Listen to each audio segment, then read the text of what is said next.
ఈ లోకంలో శాంతియుతంగా ప్రశాంతంగా ఉండాలంటే ఒకరికి ఒకరు అభిమానంతో ఉండాలి. ఒకరిని ఒకరు ప్రేమించడం నేర్చుకోవాలి. ఆ విధంగా ఉన్నట్లయితే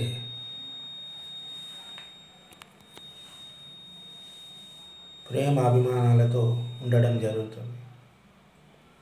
ఈర్ష్య, అసూయ, ద్వేషాలను దూరంగా పెట్టాలి.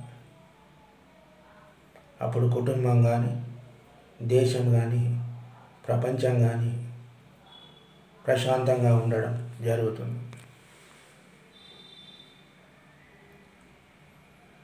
అంటే ప్రేమ అనేటటువంటిది ఈ సృష్టిలో ప్రతి జీవరాశి అంతా కూడా ప్రేమను చూపించాలి.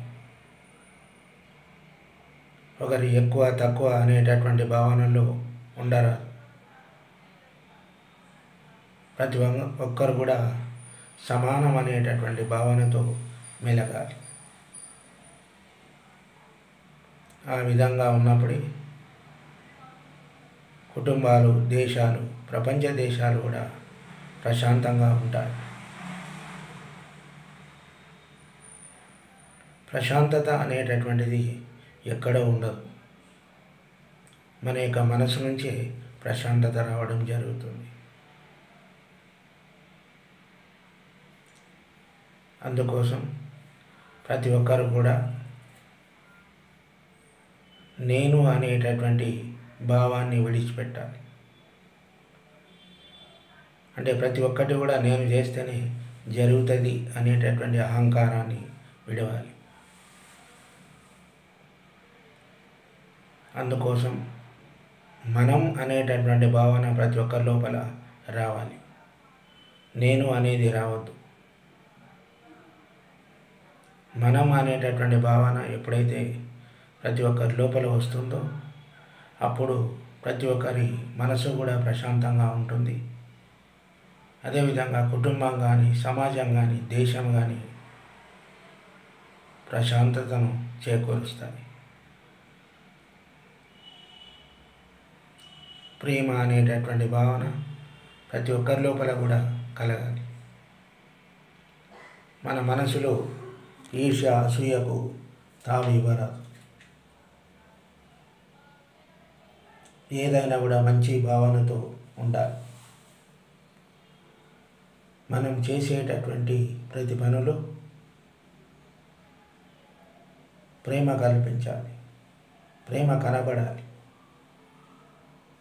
మనం ఒకరికి ఒక దానం చేస్తున్నామంటే ఆ యొక్క దానంలో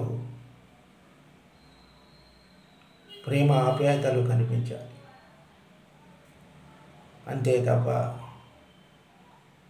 కోపం, అసూయ, నేను చేస్తున్నా అనేటటువంటి భావన మనం చేసేటటువంటి దానంలో ఉండరాదు.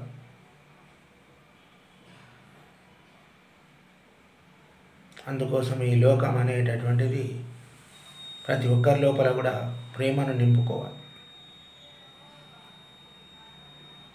ఆ యొక్క ప్రేమనే మనల్ని ముందుకు నడిపిస్తుంది. మనం చేసేటటువంటి మంచి పనులు ఏవైతే ఉంటావో అవి మనల్ని కాపాడుతూ వస్తాయి. అటువంటి భావన మన లోపల కలగాలి.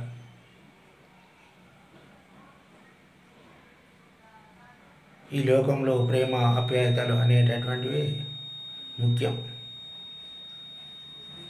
ఈరోజు ఆస్తులు, అంతస్తులు ఎన్నో సంపాదిస్తారు,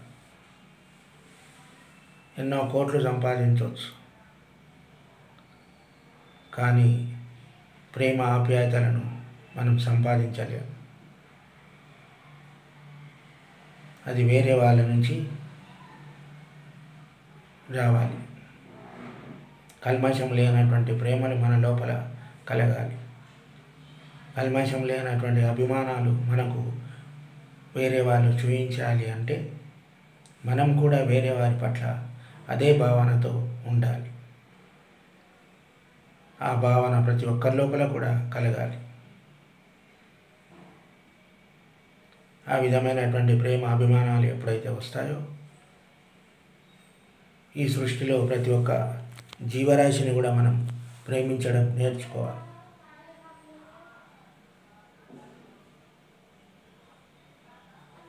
మనకున్న ప్రాణం ప్రతి ఒక్క జీవరాశిలో కూడా ఉంటుంది.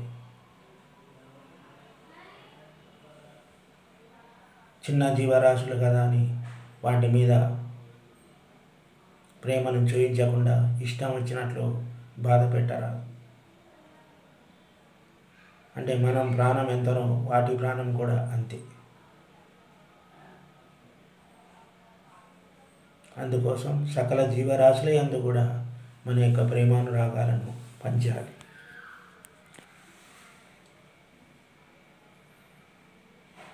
అంటే ఇప్పుడున్నటువంటి కాలంలో నేను, నా కుటుంబం, నా వాళ్ళు బాగుంటే చాలు అని అనుకుంటూ ఉంటారు. అంటే అలా అనుకోవడంలో కూడా తప్పు లేదు, కానీ ఇతరులపైన కూడా జాలి దయ అనేటటువంటిది కలిగి ఉండాలి. మరియు పూర్వకాలంలో ఉమ్మడి కుటుంబాలు ఉండేటటువంటివి కాబట్టి ప్రతి ఒక్కరు కూడా ప్రతి ఒక్కరిని ప్రేమతో చూసుకునేటటువంటి వాళ్ళు. ఆ కాలంలో తాత, నాన్నమ్మ, పెద్దమ్మ, పెద్దనాన్న, చిన్నాన్న, చిన్నమ్మ, అక్క, చెల్లెళ్ళు, ఈ విధంగా మంచి ప్రేమలు, ఆప్యాయతలు ఆ కాలంలో ఉండేవి.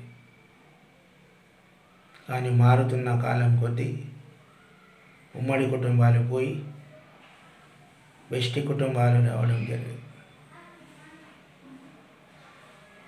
వెష్టి కుటుంబాలు వస్తే మంచిదే, కానీ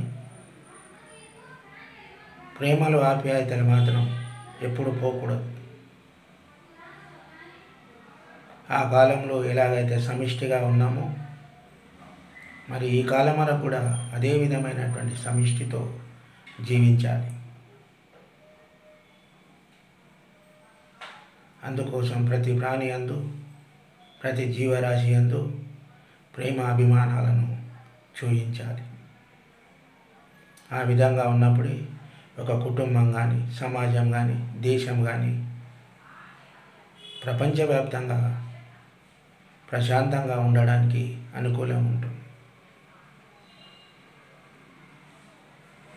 మన యొక్క భారతదేశం సువిశాలమైనటువంటి దేశం. అలాంటి దేశంలో మనం పుట్టడం చాలా గర్వకారణం.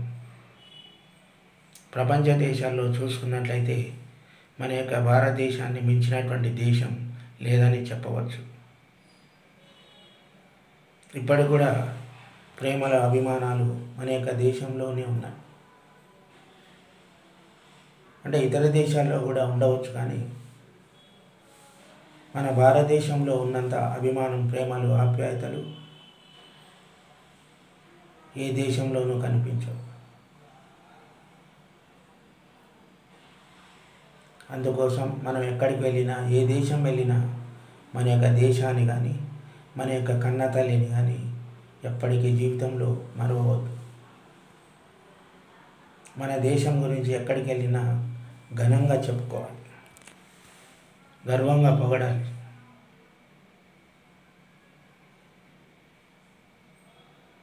అలాంటి దేశంలో పుట్టినాం మనం.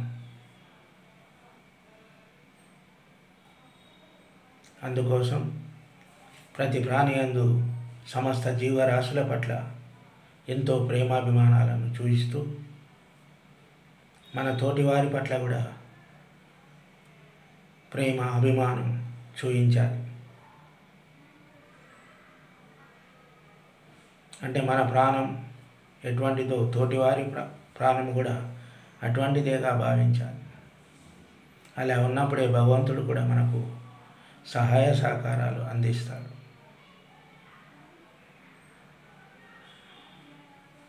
మనం భగవంతుని నమ్ముతాం, అందుకోసం భగవంతుడు మనల్ని తప్పక రక్షిస్తాడు.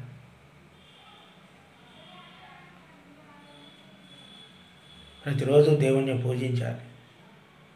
ఆ విధంగా పూజించినట్లయితే మనం, మన సమాజం, మన దేశం, మన కుటుంబం అన్నీ మంచిగా ఉంటాయి.